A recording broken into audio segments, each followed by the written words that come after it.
अगला टॉपिक है हम लोगों का चैप्टर के अंदर factors affecting location of industries.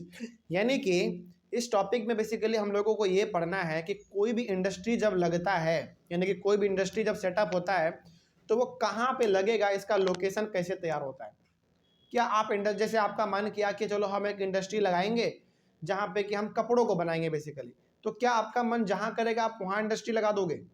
नहीं, उसके लिए कुछ क्राइटेरिया है जो कि पूरा फुलफिल होना चाहिए। तो वही हम लोग इसमें ये देखेंगे कि कहीं पर भी यदि इंडस्ट्री लगाना चाहते हैं तो उसके पीछे क्या क्या फैक्टर हैं, क्या क्या कारण है कि आखिर हमको कहाँ पे लगाना चाहिए, कहाँ पे इंडस्ट्री लगाना हमारे लिए सबसे बेस्ट रहेगा। ठीक है, देखते हैं। पहले पॉइंट में कहा गया है the factors affecting the location of industries are the availability of raw material, land, water, labour, power, capital, transport and market. Example के तौर पे समझिए, कुछ देर के लिए आप बन जाइए किसी इंडस्ट्री का मालिक। मान लीजिए कि आप खुद, आपके पास बहुत पैसा है, मान लीजिए कि आपके पास पैसा है और आप ना एक ऐसा इंडस्ट्री सेटअप करना चाहते हैं जो कि कपड़े बनाएगा, जो क्या करेगा, कपड़ा बनाएगा अलग अलग प्रकार का, चाहे वो बेबी का कपड़े हो, छोटे मोटे बच्चों का हो, या फिर बॉयज़ का हो, गर्ल्स का हो, जो मतलब छोटे से लेकर बूढ़े लोगों तक के हर एक प्रकार के कपड़े आप बनाना चाहते हैं, ऐसा इंडस्ट्री आप खोलना चाहते हैं मान लीजिए। तो आप कहाँ पे लगाओगे वो इंडस्ट्री? ऑब्वियस सी बात है, जहाँ पे आपको रॉ मटेरियल जल्दी से मिल जाए। मतलब कि आप जैसे मान लो आप कॉटन का कपड़ा बनाओगे, आप वहीं पे अपना इंडस्ट्री लगाओगे ना जहाँ पे आपको कॉटन जल्दी मिल जाए। पहला ये हो गया हमारा। दूसरा है आपका, जहाँ पे लैंड क्या मिले आपको, सस्ता मिले, यानी कि जहाँ पे ज़मीन सस्ता मिलेगा आप वहीं पे अपना इंडस्ट्री लगाओगे, ऑब्वियस सी बात है। जहाँ पे पानी आपको आसानी से मिल जाए वहाँ पे आराम से आप इंडस्ट्री लगाओगे। जहाँ पे लेबर आपको क्या मिल जाए, सस्ते तौर पे मिल जाए, बहुत ही कम दाम में आपको लेबर मिल जाए, आप वहाँ पे अपना इंडस्ट्री लगाओगे। जहाँ पे बिजली आराम से मिल जाए, यानी कि इलेक्ट्रिसिटी आराम से मिल जाए। जहाँ पे पैसा बहुत ही कम लगे, कैपिटल मतलब जहाँ पे पैसा कम लगे और प्रॉफिट ज़्यादा हो, वहाँ पे आप अपना इंडस्ट्री लगाओगे। ट्रांसपोर्ट का सिस्टम वहाँ पे बहुत अच्छा हो, यानी कि रोड वोड बना हुआ हो ताकि मार्केट में अपने सामानों के बेचने में कोई दिक्कत ना हो। और सबसे बड़ी बात, आसपास में क्या होना चाहिए, मार्केट होना चाहिए। तो कहने का मतलब यहाँ पे ये है कि जिस जगह पर रॉ मटेरियल आराम से मिल जाए, ज़मीन सस्ता मिल जाए, पानी मिल जाए, लेबर सस्ता मिल जाए, इलेक्ट्रिसिटी आराम से मिल जाए, पैसा प्रॉफिट बहुत अच्छा हो जाए, ट्रांसपोर्ट अच्छा सिस्टम हो, वहाँ पे मार्केट अच्छा मिल जाए, जहाँ पे ये सब सामान उपलब्ध होगा, क्या आप वहीं पे इंडस्ट्री लगाओगे ना? मान लीजिए कि आप राजस्थान के बीचों बीच जाके अपना कपड़ा का इंडस्ट्री कभी खोलना चाहोगे? कभी नहीं, क्योंकि वहाँ पे पानी बहुत कम है और पानी तो हर इंडस्ट्री में चाहिए होता है भाई। ठीक है, बिजली भी आपको नहीं मिलेगा उतना जल्दी। तो जहाँ पे ये सारा चीज़ एक साथ मिल जाए आप वहीं पे अपना इंडस्ट्री चालू करते हैं। ठीक है, यही सब चीज़ें हमारा फैक्टर्स जो कि इंडस्ट्री को, लोकेशन को अफेक्ट करता है। ठीक है, आगे बढ़ते हैं। Industries are situated where some or all of these factors are easily available. तो वही बात है जो यहाँ पे हमने आपको बताया अभी, raw material, land, water, labour, power, capital, transport और मार्केट। जहाँ पे ये सब चीज एक साथ या फिर इनमें से ज़्यादा चीज एक साथ कहीं पर मिल जाए उस इंडस्ट्री के मालिक को, वो वहीं पे अपना इंडस्ट्री चालू कर देगा। सिंपल सी बात है ना? आगे बढ़ते हैं। क्योंकि देखो, कोई भी इंडस्ट्री क्या चाहता है, कम लागत में प्रॉफिट ज़्यादा हो जाए। ठीक है, वही बात है इसमें। आगे, sometimes the government provides incentives like subsidized power, lower transport cost and other infrastructure so that industries may be located in backward areas। देखो, गवर्नमेंट ना ये हमेशा चाहती है कि इंडस्ट्री कहाँ पे लगाए, कहाँ पे लगे, बैकवर्ड एरिया में लगे। मतलब कि वैसे एरिया में जहाँ पे एक भी इंडस्ट्री नहीं है, गवर्नमेंट चाहती है कि वहाँ पे इंडस्ट्री ज़्यादा लगे। पता है क्यों? क्योंकि बैकवर्ड एरिया है, वहाँ पे कोई जल्दी ध्यान दे नहीं रहा है, वहाँ पे कोई इंडस्ट्री है नहीं, वहाँ के लोगों को रोजगार का कोई सहारा नहीं है। तो गवर्नमेंट चाहती है कि कोई इंडस्ट्री वहाँ पे जाके लगाए ताकि वहाँ के लोगों को भी रोजगार मिले, वहाँ के लोगों को भी काम मिले। और जो भी आदमी बैकवर्ड एरिया में अपना इंडस्ट्री लगाती है, गवर्नमेंट उसको सपोर्ट करती है। मतलब कि उस इंडस्ट्री को जो बिजली है वो कम दाम में दे देगा, उस इंडस्ट्री को जो ट्रांसपोर्ट में खर्चा आता है वो कम कर देगा, उस इंडस्ट्री के लिए एकदम बैकवर्ड एरिया में पक्का सड़क बना देगा। बात सुन आ रही है? पानी एकदम उपलब्ध करवा देगा। तो कहने का मतलब ये है कि हर गवर्नमेंट ये चाहती है कि उसके स्टेट में जो इंडस्ट्री लगे, कहाँ पे लगे, बैकवर्ड एरिया में लगे। इससे फायदा किसको पता है? दो लोगों को फायदा है इसमें। इंडस्ट्री को तो फायदा है ही, क्योंकि उसको गवर्नमेंट क्या कर रही है, सपोर्ट कर रही है। पहला ये हो गया। और दूसरा, गवर्नमेंट को फायदा ये है कि उसका तारीफ हो जाएगा। तारीफ ये हो जाएगा कि अरे बाप रे, इस सरकार ने हमारे तरफ फैक्ट्री लगवा दिया, हमारे बारे में ये सरकार सोच रही है, गवर्नमेंट सोच रही है। तो हर गवर्नमेंट ये चाहती है कि फैक्ट्री जो लगे, जो बड़े बड़े इंडस्ट्री हैं वो जो लगे, कहाँ पे लगने चाहिए?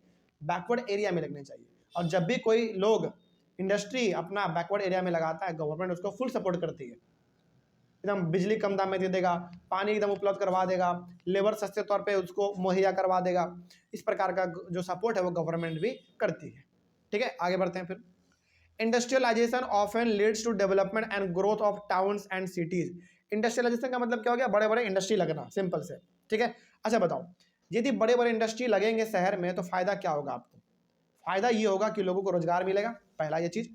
हमारा देश जल्दी से क्या करेगा? ग्रो करेगा, हमारा शहर बहुत डेवलप करेगा, और ओवरऑल हमारा कंट्री आगे बढ़ेगा, वही चीज हमारा। तो इंडस्ट्रियलाइजेशन का मतलब होता है बड़े लेवल पे इंडस्ट्री को सेटअप करना हर जगह पर। तो जहां पे ज्यादा फैक्ट्री होंगे, जहां पे ज्यादा इंडस्ट्री होंगे, ऑब्वियस ये बात है वो जल्दी ग्रो करेगा। एग्जाम्पल के तौर पे आपको बताते हैं, हमारे इंडिया में एक स्टेट है, नाम है गुजरात। वहां पे इतना इंडस्ट्री है, इतना इंडस्ट्री है कि वो मतलब तरक्की के मामले में उसका कोई हिसाब नहीं है, बहुत आगे है वो आज।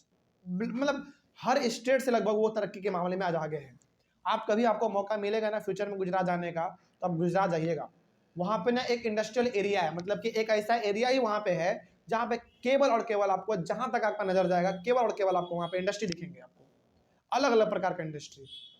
तो जहां पे इंडस्ट्री ज़्यादा होंगे वहां पे रोजगार ज़्यादा होगा, और लोग वहां पे ज़्यादा तरक्की भी कर पाएंगे, हमारा कंट्री ओवरऑल डेवलप करेगा। ठीक है, ये चीज़ था हमारा इस टॉपिक में। आगे बढ़ते हैं, अगला टॉपिक है हमारा इंडस्ट्रियल सिस्टम। इसमें क्या है भाई, देखा जाए, an industrial system consist of inputs, processes and outputs. अच्छा, ये तो वही बात हो गया ना जो हम लोग कंप्यूटर में पढ़ते हैं, IPO।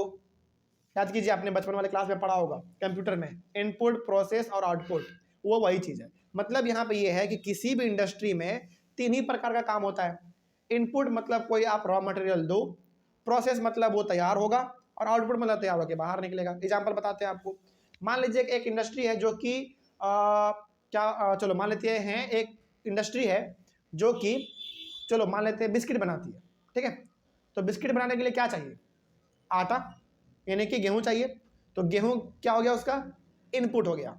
ठीक है, गेहूं को क्या किया जाएगा? पीसा जाएगा मशीन में, उसमें चीनी मिलाया जाएगा, पानी मिलाया जाएगा, ये क्या हो गया? उसका प्रोसेस हो गया, और तैयार होकर क्या निकल गया?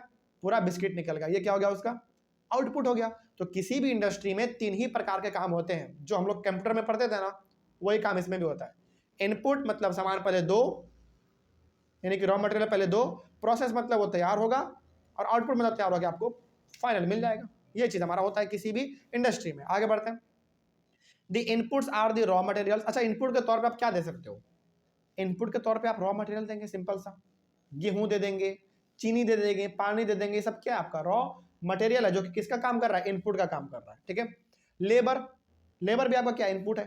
ठीक है, कॉस्ट ऑफ लैंड, यानी कि जमीन का जो दाम है वो पे कर देना, वो भी आपका इनपुट है। ट्रांसपोर्ट, यहां से वहां लेकर जाना, वो भी आपका इनपुट है।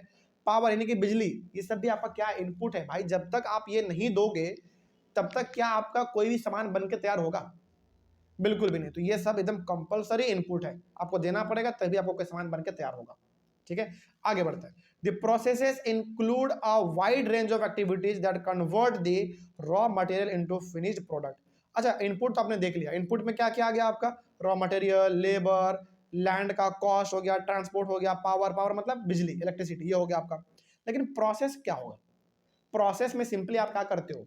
रॉ मटेरियल को एक फिनिश्ड प्रोडक्ट में तैयार करते हो। जैसे हमने एग्जांपल दिया आपको बिस्किट बनाने वाला एग्जांपल, बिस्किट। तो बिस्किट में जो आप बना, मतलब बिस्किट का जो इंडस्ट्री है, उसमें जो आपने रॉ मटेरियल दिया वो क्या था? आपका गेहूं था, व्हीट। उसको तैयार कर दिया गया किस में?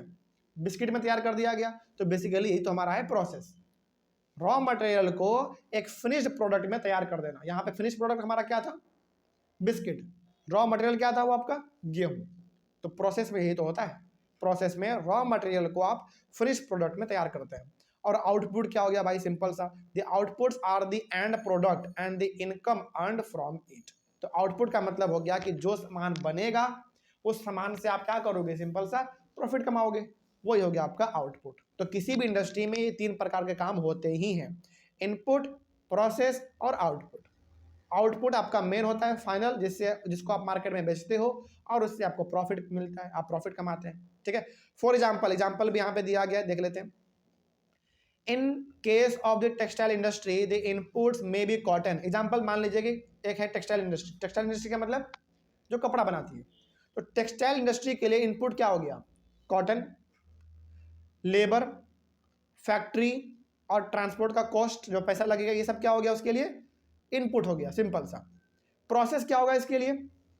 प्रोसेस इसके लिए है ginning, spinning, weaving, dyeing and printing. मतलब कि कपड़े कॉटन को रंगाना, उससे धागा बनाना, उससे कपड़ा बनाना, कपड़ा बनाने के बाद उसको कलर देना, कलर देने के बाद उसके ऊपर कोई पेंटिंग करना है तो आप पेंटिंग करो उससे, सिंपल सा। तो यहाँ पे अलग अलग प्रोसेस लिखा हुआ है। गिनिंग का मतलब होता है सिंपल सा, उसको कॉटन को साफ वाफ करना, ठीक है।